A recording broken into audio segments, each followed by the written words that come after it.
Okay, let's do the FPX one. As you said, I purposely left them to last because realistically, even though to fans who don't follow the league, they're going to go, well, of course FPX are the best. They were in the past. It's like, no, because the downside here, fans, is this. This is a totally different FPX. Not only, obviously, is Nagori totally different to Gimgoo, but more importantly, let's just start with the mid lane, because this is one of those areas where you have to, like, update fans on the storyline, because everyone knows in the past, you used to have to argue against international fans. Like, no, just because DoinB won Worlds, he's actually not the best mid laner. Like, he's not even vaguely the best LPL mid laner. Like, he's just a really good player. Like, I always used to say he wins in, like, unorthodox ways. Like, he wins on the map instead of the lane, for example, right? This year's DoinB, like, dude, it's almost like he heard all the criticism and was like, I'm just going to take that out of the equation as well. He's actually really good individually now. What the fuck happened to this guy?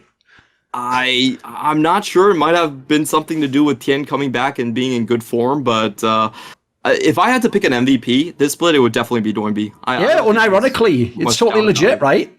Yeah. Even though I think Knight is close, but he's had a lot less success. So DoinB is likely the MVP, and he really is the main pillar of the way this team operates. They are very close to what they did in 2019 when they actually won Worlds, and their whole strategy is revolving around mid-jungle prio.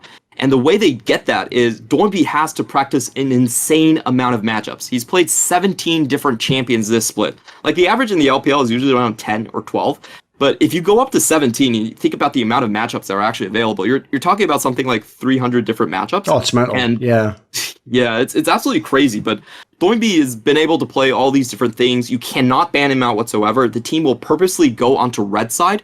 They are a red side favored draft team, and they will save the last pick for DoinB for the most part and allow him to roam around with Tien. So it's a very similar facet that they did in their championship year, but this year what they've massively improved is their teamfight capability. In 2020, the main reason that FPX was not the same team that they used to be was the fact that most of their fights, instead of being tower dives and side lane skirmishes, they now all became just big dog piles in the Drake pick, and to be honest, the meta is still like that. Yeah, of course.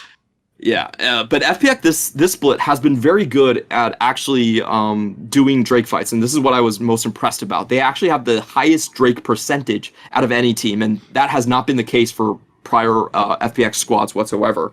A huge part about what they're doing is that they've actually learned. I feel like this is kind of a trick from Jingdong Gaming, but they're allowing a lot of teams to actually arrive onto the Drake first, and then they're picking them off on the peripherals, where they have like Gwen coming in and she's untargetable for most of the fight. You have Viego coming in from Tien, which is his best champion. He's also very hard to target. And then you have DoinB just smashing on one side with a bruiser. So they've been I think they've been the best team so far to get concaves on objectives, kill the entire enemy team, and then move towards the objective. That to me has been one of the strongest parts of FPX's improvements, and why not only have they kept all of their strengths in 2019, like the early roaming from mid and jungle, the tower diving, all that stuff, but also they're actually a really strong team fighting team at this point as well.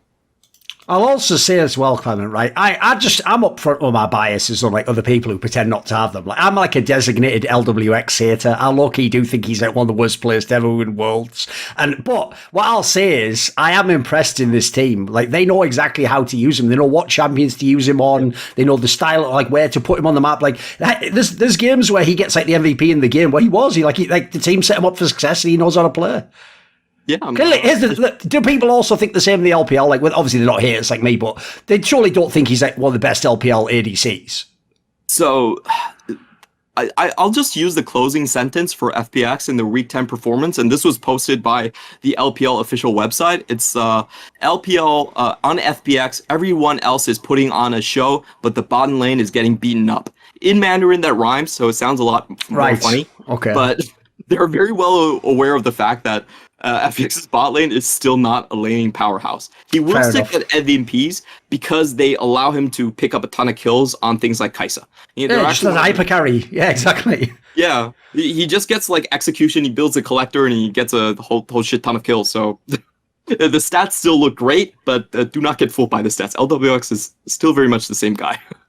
Like, the one thing that's going to be cool about this, for obvious reasons, though, is if people have heard the way the narratives have been set up in this episode and how we arrived, right? If we get, because with the playoff format, there's a very good chance we can again get 2 series of FPX RNG, potentially. We could have a sick final twice, basically. Now, if this happens, just like Spring, it's going to be mega interesting, Clement, because as we set up there, we have 2 totally different stylistic teams. In fact, 2 teams who arguably are the only 2 teams in the world who play their exact style of play. So I think it's potentially a very interesting, like, sort of shadow box scenario, right? If we have them play against each other. Want to see more cool, funny, interesting clips based on topics from my content? Well, subscribe to this channel then, or, be a pleb and don't.